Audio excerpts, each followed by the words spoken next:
Let's study for the A+ Core 1 certification. Here is a quick Q&A to test your knowledge. Let's get started. On a desktop motherboard, there are 4 slots that are divided into 2 sets of colors.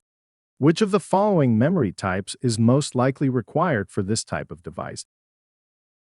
Choose the right answer. Ready?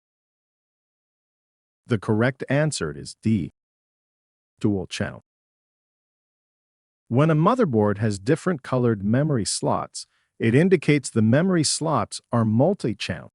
Commonly, single channel will not have color-coded slots, dual channel will come with 4 slots, triple channel will have 6 slots, and quad channel will have 8 slots. Find more questions like this to prepare for your next certification by following us or visiting certificationcynergy.com.